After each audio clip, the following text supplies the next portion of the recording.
Rafael Guerra Bejarano, Rafael Guerra Guerrita, el Guerra, Llaverito, el Airoso, todos esos personajes que son el mismo, se dan cita en este libro, Guerrita, de Antonio Peña y Goñi. Se publicó en 1894, pero ahora la Fundación Toro de Lidia ha tenido la feliz idea de reeditarlo y además lo hace con un excelente prólogo de Francisco Gordón Suárez, que es el coordinador del capítulo de Córdoba de la Fundación Toro de Lidia.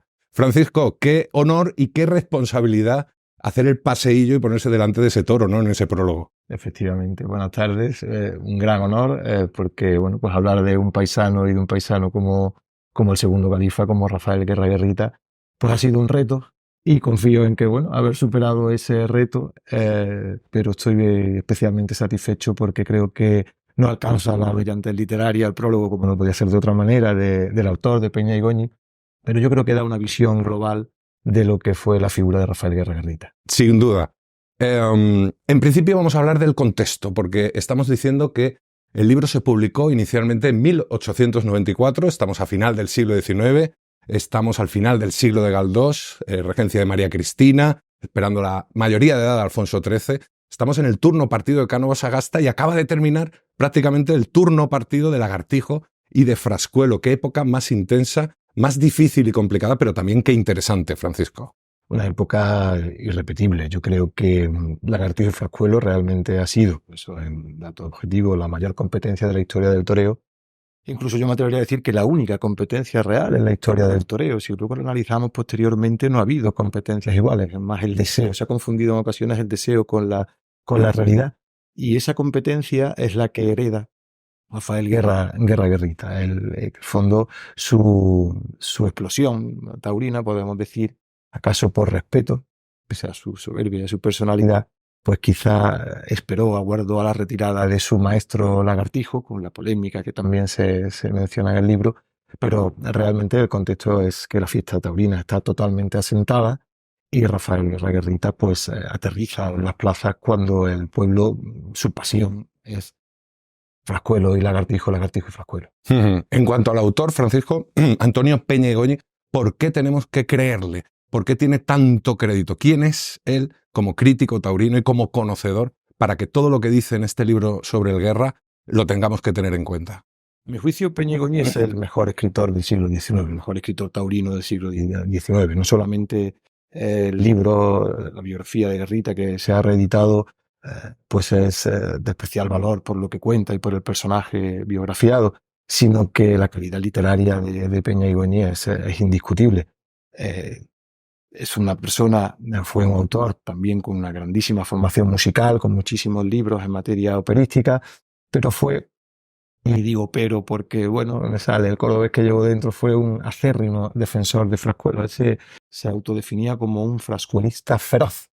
Y eso pues un poco motivaba una cierta aversión a Lagartijo entre la competencia, pero indudablemente fue un crítico taurino y un escritor taurino de una objetividad, y pese a esa tendencia o esa querencia que tenía hacia Frascuelo, en otros de sus libros, en Lagartijo y Frascuelo y su tiempo, pues pese a esta pasión por el diestro de Granada, pues acaba reconociendo la grandeza de Lagartijo.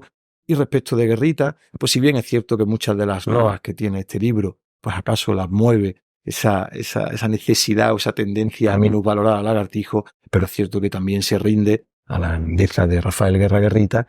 Y también, pues como bien apuntabas antes, una biografía que no concluye con la vida taurina de Guerrita, pero sí apunta lo que realmente iba a ser toda la vida de Guerrita, e incluso apunta en el final del libro, no quiero hacer lo que ahora se llama spoiler, pero incluso en el final del libro apunta lo que realmente fue el final de Guerrita. Entonces, Francisco, ¿me quieres decir que a pesar de estar escrito y publicado el libro en 1894 y que a Guerrita le quedaban todavía 5 años de imperio, el lector sí se va a dar por sabido, se va a dar por enterado de la dimensión exacta de Guerra, ¿no? Absolutamente, y creo que hay 2 fotografías magníficas de eso. El inicio del libro y el final. El inicio del libro, a las primeras páginas, ya se habla del monopolio de Guerrita. Y el final del libro, que antes apuntaba, viene a decir que esa soledad de Guerrita puede provocar una retirada temprana, dejando a la fiesta, como así sucedió, huérfana. Por tanto, abarca la totalidad, por supuesto, del presente que vivió Antonio Peña y Goñi, pero ya hacía un augurio que finalmente se cumplió. Tu prólogo, que yo califico de excelente, empieza a Portagayola, porque del Guerra se pueden decir muchas cosas, pero a lo mejor están todas dichas en una frase con la que tú comienzas, que es decir, que él vivió asumiendo su superioridad. Indudablemente. Yo creo que después de haber estudiado mucho al personaje y a la persona, a ambos, porque creo que se pueden diferenciar, pero él desde el primer momento fue consciente de que estaba llamado para empresas mayores. Y por eso en él, incluso en su juventud, pues cualquier frase que se ha puesto en su boca de modestia suena hasta impostada.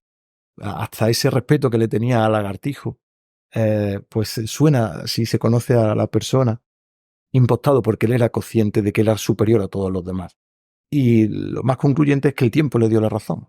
Nadie pudo hacerle sombra en su vida taurina. Y creo que lo que mejor refleja esta personalidad de Guerrita es la famosa frase, la tan manida frase de después de mi Naide y después de Naide Fuentes. Ahí encierra la filosofía guerrista en lo que tú apuntas, y es esa autopercepción de que él era el más grande, y yo personalmente considero que sigue siendo uno de los más grandes de la historia del toro. Él comienza su reinado, erige su trono sobre el trono aún caliente de Lagartijo y además, como tú dices, se ocupa de eliminar toda competencia, se queda solo. Esa soledad en la cúspide, unida a una personalidad desabrida, desaboría, que diríamos los cordobeses, determinan su carrera como torero, ¿no? Siempre. Es el torero, el único torero hasta ese momento, y creo que con posterioridad también, que reina, como apuntaba antes Peña y Goñi, ejerce una absoluta monopolio, yo diría que es una absoluta tiranía. Nadie puede hacerle sombra.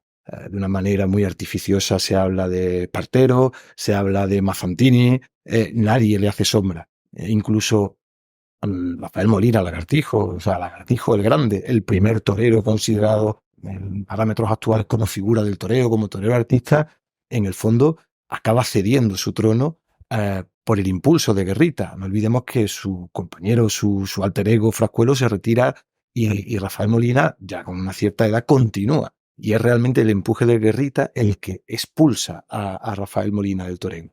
Y Guerrita se queda solo. Y Guerrita finaliza su carrera de una manera unilateral, por decirlo de alguna manera, más allá de su frase, no me voy, me echan, pero él sufrió esa soledad. Pero a pesar de sufrir esa soledad, es cierto que él acababa venciendo esa cierta tendencia o esa predisposición inicial de los públicos a chillarle, a criticarle porque era el mandamás del toreo, pero si uno analiza las crónicas, acababa siempre triunfando en las tardes. Con Guerrita se producía una paradoja, y es que la gente iba predispuesta a chillarle y acababan saliendo reconociendo su majestuosidad y su superioridad. Bueno, digo que tú empiezas el prólogo a Portagayola, pero lo terminas con un estoconazo en todo lo alto, en toda la diema, porque con 3 pinceladas apuntas cuáles son las aportaciones esenciales del Guerra a este hilo del toreo, ¿no? ¿Cuáles son? Se ha hablado, a mi juicio, muy poco de las innovaciones de Rafael Guerra Guerrita. Y las 3 innovaciones que creo que fundadas son, en primer lugar, y comenzando por el primer tercio, Guerrita describe de una manera la Verónica, la forma de interpretar el toreo a la Verónica, lo describe de una manera que encaja como un guante en el año 2023. Es perfecta la definición de Guerrita. Él apunta, dado que él obviamente no escribe por sus conocimientos, pero sí supervisa, y como digo, un tratado taurino que se inspira, él apunta a cómo debe ser la Verónica, que luego es recogida por toreros posteriores, y es, como digo, exactamente igual que como se interpreta la Verónica hoy. Una segunda innovación de Guerrita, también más teórica que práctica, pero que está en su cabeza y que considero que sí es absolutamente esencial, es que Guerrita es el primero que intuye la necesidad de ligar el toreo del toreo en redondo. Hasta Guerrita, y con Guerrita, pero al menos, como digo, en teoría, el toreo es un toreo de línea recta, un toreo de pasar, de va y viene el toro. Y Guerrita ya lo apunta, incluso alguna crónica habla de que lo ha intentado. Posteriormente es Joselito el Gallo y Chicuelo los que realmente lo interiorizan. Joselito tampoco lo puede llevar a cabo, pero sí lo interioriza. Chicuelo ya sí, famosa faena, al toro de Graciano y también en México. Y finalmente en Manolete, otro cordobés, el que sublima este concepto del toreo y el que lo hace todas las tardes. Pero Guerrita, insisto, es el primero que apunta al toreo en redondo. Y por último, Guerrita también inicia la selección del ganado, absolutamente esencial. En cuanto a la selección del ganado, bueno, hay dos opiniones enfrentadas. Y Guerrita opta por un criterio que yo comparto, y es que los mejores toreros deben de buscar el toro más colaborador, que no significa el toro más cómodo, que no significa, pero sí un toro que permita el lucimiento. Y por lo tanto, esas son las tres aportaciones esenciales que hoy se mantienen vivas por completo. El capote es idéntico del toreo de capote a como lo definió Guerrita. El toreo en redondo se implanta tras manolete en todas las faenas, como les queda la faena de muleta, y la selección del ganado pues también sigue de una primera también. Pues Francisco Gordón, ha sido un placer compartir esta faena hablando de Guerrita. Nos vemos en Córdoba, en la calle Gondomar a lo mejor, ¿no? Siempre el Club Guerrita, donde se encontraba siempre ya retirado Rafael Guerra, pues aunque sea su espíritu allí nos esperará, y muchísimas gracias. Un placer.